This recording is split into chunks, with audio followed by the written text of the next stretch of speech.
Good morning.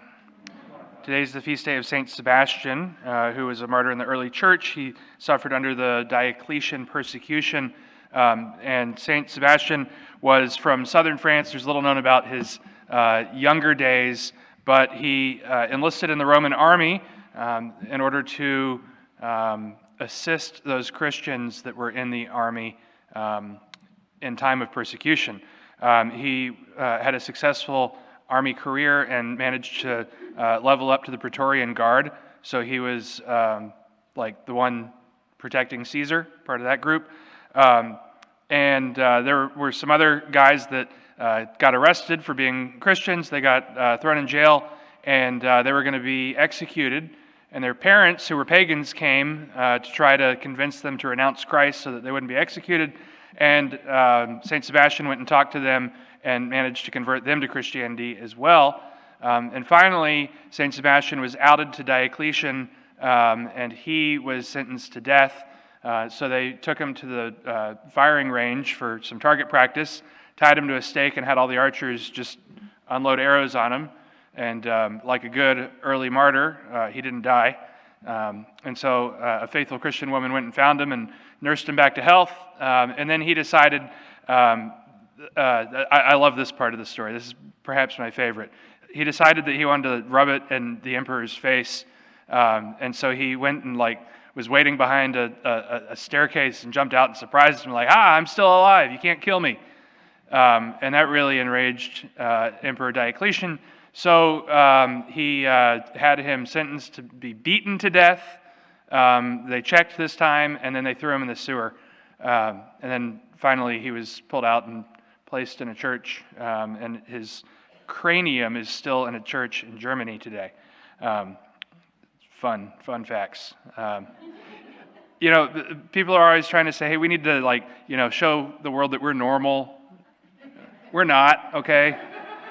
All right, we have bones in churches, and so we're not normal, okay? Just own up that fact. Anyway, but so he's an example of perseverance, right? In the opening prayer, it spoke of being obedient to God rather than being obedient to man, right? Rather than renouncing our faith, we ought to persevere all the more. Now, unfortunately, in our modern world, sometimes the concept of obedience gets a little twisted and confused. When there's cases of priests in the news that are being canceled, or even in one recent case, laicized or defrocked, and we say, but they were being obedient to God. But for us as priests, to be obedient to God is to be obedient to our bishop or our superiors. And I always hearken back to Padre Pio, right? When Padre Pio was silenced and confined to his cell. Remember when we went in Padre Pio's cell in Petrolcina, or no, not in Petrolcina, that was where he was from, and San Giovanni Rotondo. Those of you that came to Italy a couple years ago, we went, it was this tiny little room, horrible.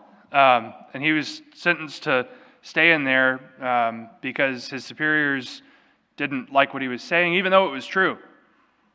And I always tell people when they're trying to stand up for and defend these priests that have been disobedient, and because of their disobedience, then they've been silenced or punished or whatever, I always hearken back to Padre Pio, and I say, remember that time that Padre Pio's superiors told him to be silent, and he ignored them and said, I know better than you because I'm doing the will of God?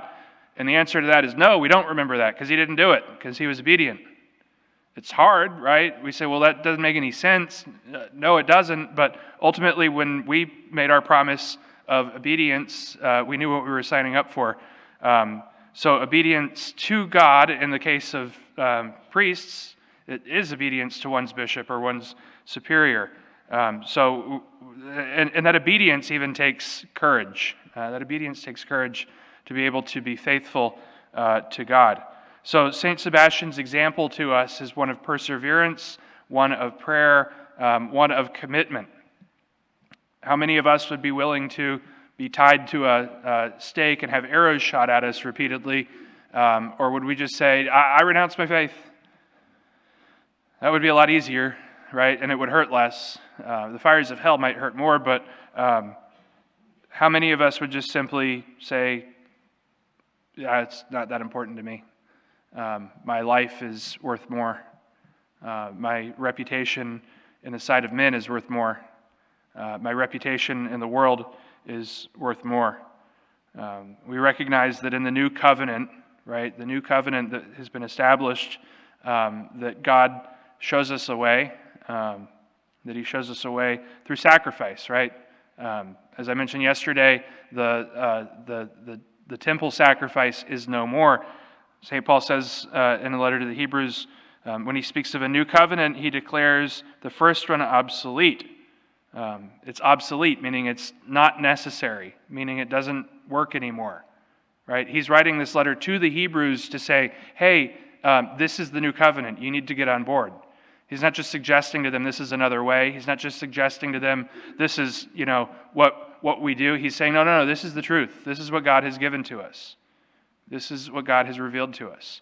And so we are called to follow God, to be faithful to God, to trust in God, even at times when it doesn't make sense, even at times when it's confusing, even at times when the worldly wisdom tells us otherwise. We're called to be faithful to God. So we ask through the intercession of Saint Sebastian that we may continue to always be faithful.